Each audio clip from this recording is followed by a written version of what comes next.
Electric field के आगे का जो चैप्टर है, आगे का जो टॉपिक है कूलम्स लॉ, उसके बारे में पढ़ेंगे। तो कूलम लॉ से पढ़ने से पहले बच्चों थोड़ा सा चार्ज के बारे में ही, कुछ पार्टिकल का चार्ज धनात्मक होता है, कुछ का ऋणात्मक होता है, तो किसका पॉजिटिव होता है और किसका नेगेटिव चार्ज होता है, इसके बारे में जान लेते हैं। जैसे हमने यहाँ पे देखो लिख भी दिया है, पॉजिटिव चार्ज ग्लास, वुलेन चीज़ों में, सेल, एल्युमिनियम, कॉपर या हार्ड मेटल या वाटर, इन सब चीज़ों से धनावेश उत्पन्न होते हैं। और ऋणावेश जो है या नेगेटिव चार्ज जो है wax, rubber, sulphur, wood, plastic, इन सब चीज़ों से नेगेटिव चार्ज प्रोड्यूस होते हैं। तो आप चाहे तो प्लास्टिक की या पीवीसी की जो पाइप होती है या जो स्केल होता है वो प्लास्टिक हो गया तो उससे नेगेटिव चार्ज होगा। लकड़ी, यदि माचिस की तीली आप ले करके यदि रगड़ करके उस पर देखें तो आप देखेंगे कि जो उस पर दोनों के कारण माइनस चार्ज और माइनस चार्ज होता है और अट्रैक्ट नहीं करेगा, रिपेल करेगा। यदि कोई प्लास्टिक का है, पाइप है, और उस पर यदि कोई एल्युमिनियम का बहुत ही हल्का और वो सिलिंड्रिकल अगर कोई बॉक्स टाइप का है, वो जो रोल कर सके, उसके यदि पास ले जाएंगे तो वो देखेंगे दोनों में अट्रैक्टिव फोर्स काम करता है। तो पॉइंट चार्ज क्या होता है इसके बारे में जान लेते हैं, या जिसको हम लोग परीक्षण आवेश कहते हैं। पॉइंट चार्ज का मतलब कि बहुत ही कम आवेश, या जैसे अगर हम स्टार्स को दूर से यदि हम लोग अर्थ से देखते हैं, तो जब तारों को हम लोग पृथ्वी से देखते हैं तो बहुत ही छोटे छोटे दिखते हैं। ठीक उसी तरह से हम लोग इस परीक्षण आवेश को लेते हैं। यदि मान लेते हैं दो परीक्षण आवेश हमने लिया है, ये पॉइंट चार्ज, एक प्लस क्यू पॉइंट चार्ज है और दूसरा भी प्लस क्यू पॉइंट चार्ज है, तो दोनों लाइक चार्जेज हैं, इसलिए इसमें क्या होगा, रिपेल फोर्स होगा, या इसको प्रतिकर्षण बल कहेंगे। या दोनों नेगेटिव चार्ज हैं तो उसमें भी रिपेल फोर्स लगेगा। तो इसको हम ऐसे भी आप कह सकते हैं कि ये जो कूलॉम ने इस अपने नियम की खोज का मुख्य बेस जो माना था, न्यूटन्स थर्ड लॉ को माना था। आप यहाँ पर देख सकते हैं जैसे कि अगर बोट से कोई आदमी उतरता है तो पैरों से वो बोट को पीछे धकेलता है और अपने आगे की ओर जाता है। तो देखिए इक्वल और अपोजिट फोर्सेस यहाँ पे लग रहे हैं, दोनों रिपेल फोर्स की सेम डायरेक्शन इसका है। उसी तरह से यदि हम लोग अपोजिट चार्जेस लेते हैं या अनलाइक चार्जेस लेते हैं, प्लस क्यू और माइनस क्यू, तो उसमें देखते हैं कि अट्रैक्शन फोर्स है। और जैसे कि हम लोग अगर चेयर पे बैठते हैं या किसी भी टेबल पे किसी वस्तु को रखते हैं तो भार उसका नीचे की ओर काम करता है और उसकी प्रतिक्रिया बल ऊपर की ओर काम करती है। तो एक्शन और रिएक्शन दोनों का डायरेक्शन अपोजिट होता है। तो यहाँ भी हम कह सकते हैं कि ये न्यूटन्स थर्ड लॉ के ही द्वारा इन्होंने कूलॉम ने इसके बारे में सोचा। तो उनका क्या नियम है कूलॉम लॉ, इसके बारे में जानते हैं। कूलॉम का नियम, दो उन्होंने पॉइंट चार्ज लिया जिसके बीच का डिस्टेंस r मान लेते हैं,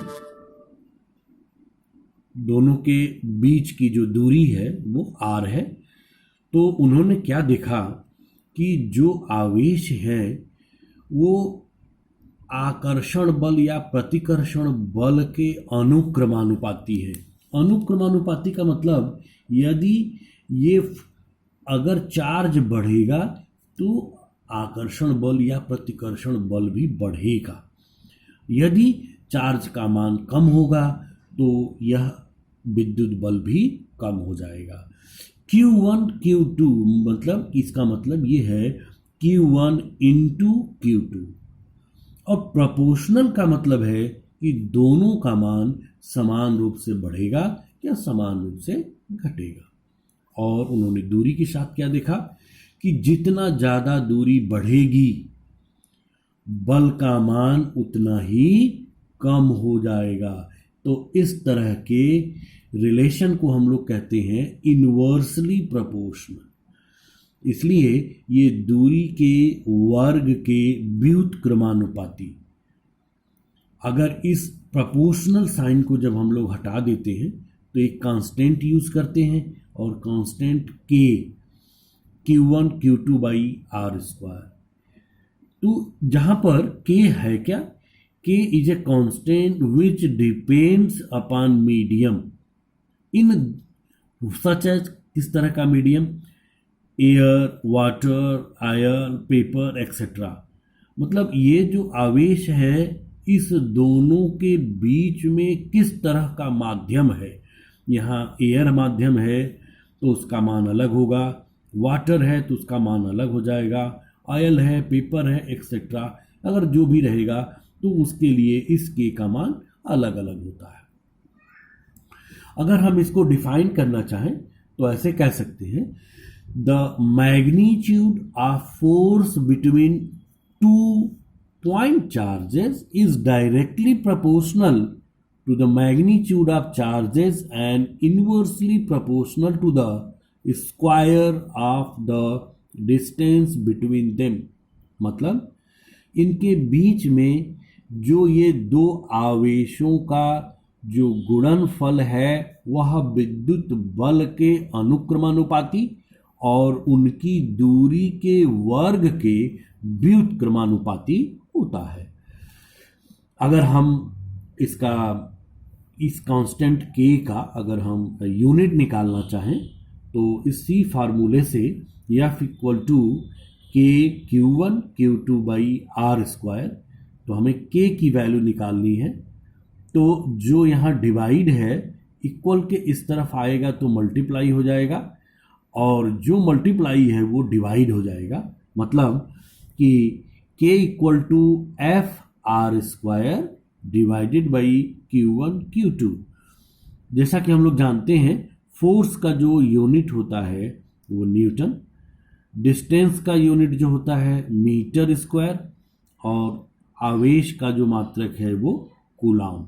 तो न्यूटन मीटर स्क्वायर प्रति कूलाम स्क्वायर इस कांस्टेंट की वैल्यू यूनिट हुआ और इसकी value 9 × 10⁹ metre square newton metre square coulomb square, ये एयर के लिए इसकी वैल्यू है। वैसे हम लोग 1/4 पाई एप्सिलॉन नॉट, ये एप्सिलॉन नॉट निर्वात की विद्युतशीलता या परमिटिविटी है। इसके बारे में हम लोग नेक्स्ट क्लास में डिस्कस करेंगे।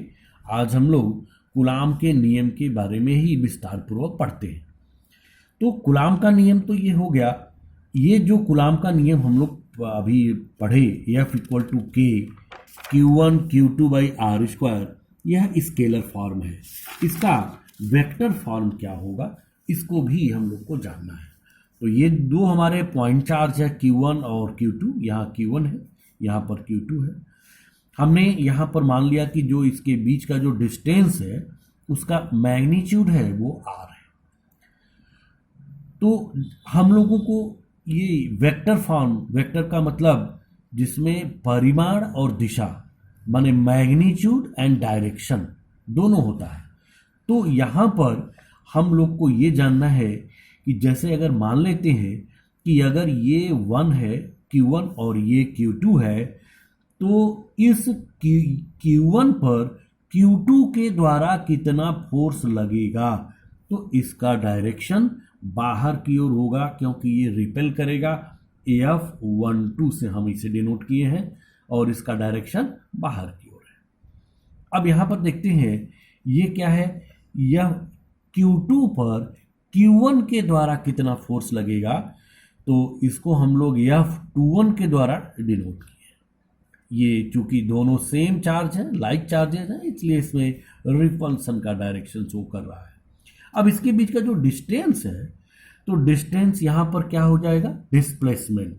डिस्प्लेसमेंट का जो फॉर्मूला है final position minus initial position.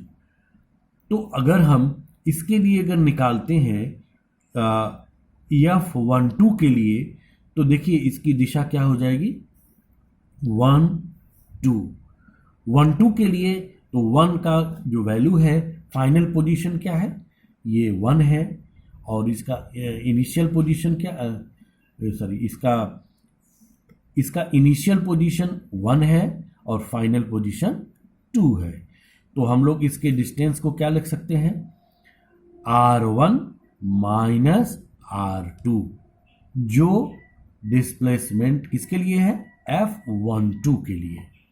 उसी तरह से तो जब इसकी दूरी लेते हैं F21 के लिए, तो इसका फाइनल पोजीशन क्या है, F21 के लिए 2 माइनस 1, मतलब R2 माइनस R1। तो अगर हम अगर यहाँ पर अभी नहीं समझ में आया तो आप फिर से इसको समझ सकते हैं। अगर हम F12 के लिए लेंगे तो इसकी दिशा इस दिशा में है, और इस दिशा में यह जो विस्थापन है R1 माइनस R2 होगा। क्यों होगा, क्योंकि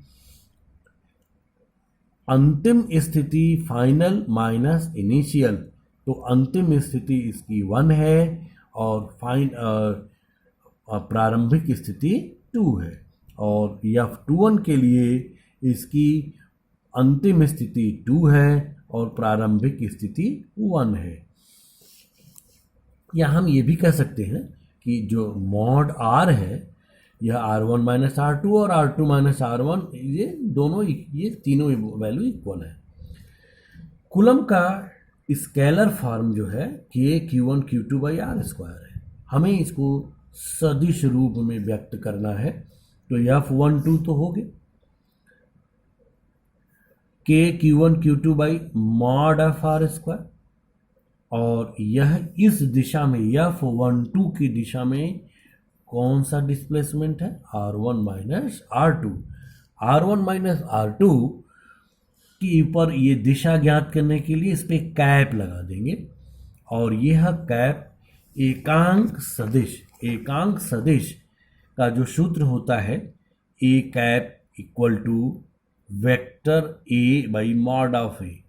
ये हम लोग पीछे की कक्षाओं में 11th क्लास में फिजिक्स में पढ़ चुके हैं। और एकांक सदिश या अगर हमें यहाँ R के रूप में निकालना है तो R cap equal to vector R by mod of R।